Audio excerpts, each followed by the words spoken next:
What's up, Thrashers, and welcome back once again to the Thrash Maniac 99 YouTube channel, and I am back with yet another album review, and today I am talking about the latest offering from Nightbearer, Defiance.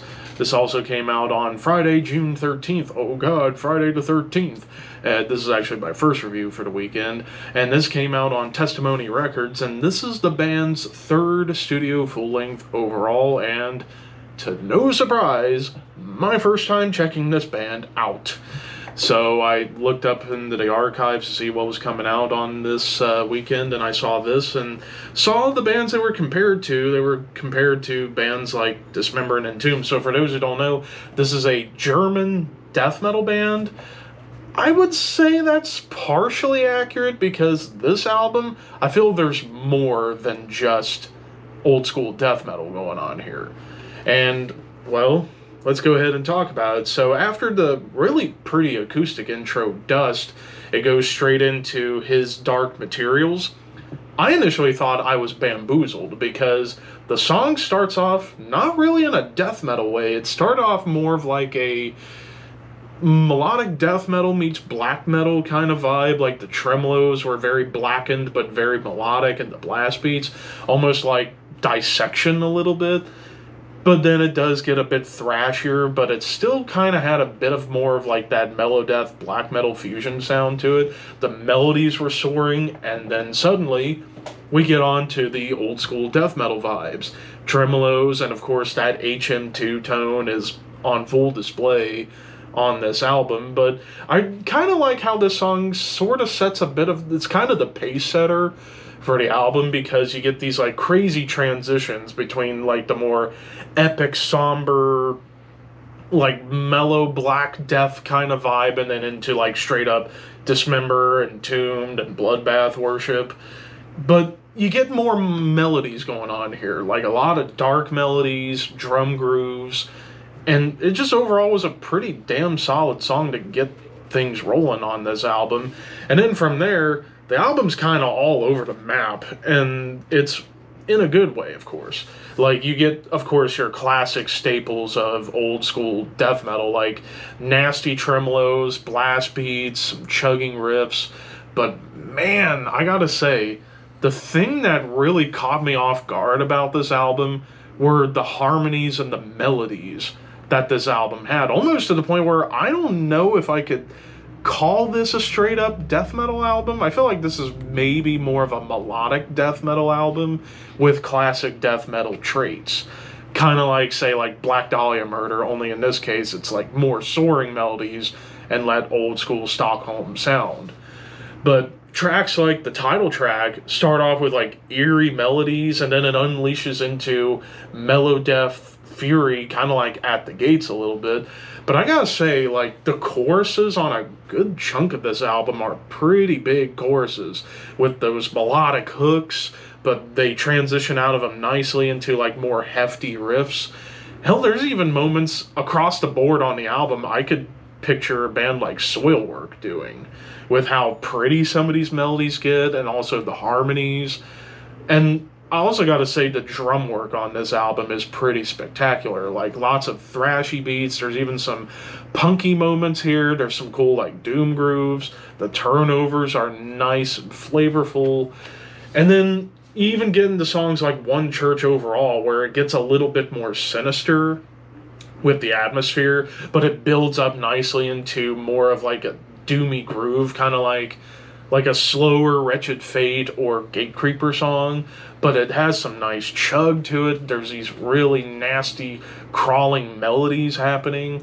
And then even in a song like Dying Knows No Bounds, it just kind of goes into, for the most part, like classic Swedish death metal.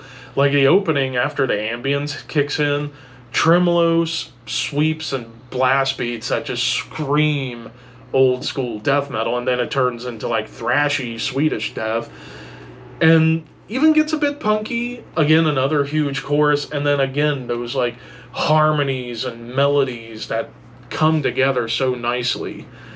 And then you get into the second half of the album where things really change up, like the song Reign Supreme.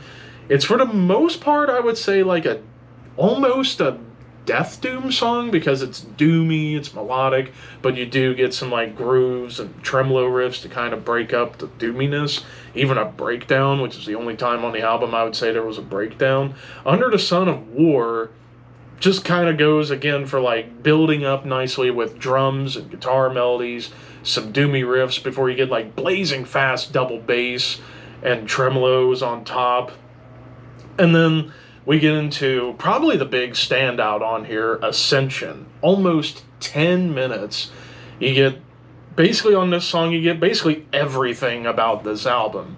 Some cool, like, ambience, maybe some synths come in, but you get, like, doomy chugs, sinister melodies, even some clean melodies that are really, really, really pretty. Blast beats, you get more of those, like, blackened tremolo melodies that you got from his Dark Materials showing back up. But then it does get into classic Swedish death with, like, punky beats and tremolos, grooves with a nice melodic build. Then it turns prog. Like, I would say this is the proggiest song of the album because it gets into this, like, lush atmosphere, acoustics, and even heavier riffs that remind me a lot of old school Opeth. But then we get into the final two songs, Until We Meet Again, which is, not counting Dust, the shortest track of the album at like 3.5 minutes, and it's an instrumental. But man, it is a killer melodic death metal instrumental. Like, it's double time, gallops kind of like Amon Amarth, but so many great lead harmonies, lead melodies, and true blues solos, blast beats, and tremolos. And then the closer, Republic of Heaven, starts off with like tribal drums with twangy bends and goes into like triplet chugs, thrashy tremolo melodies, and again the harmonies at the end are just so wonderful.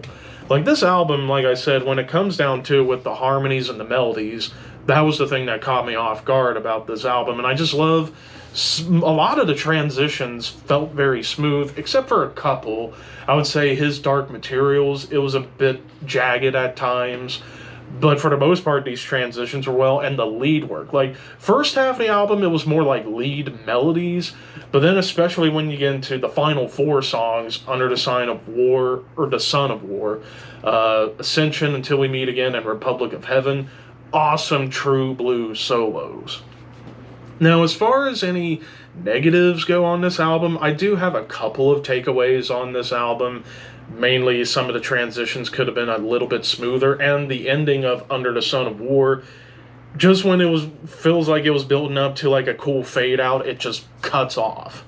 And I didn't really like that part of the song. But overall, this was an awesome album, to say the very least. I'm going to go ahead and give this a 4 out of 5.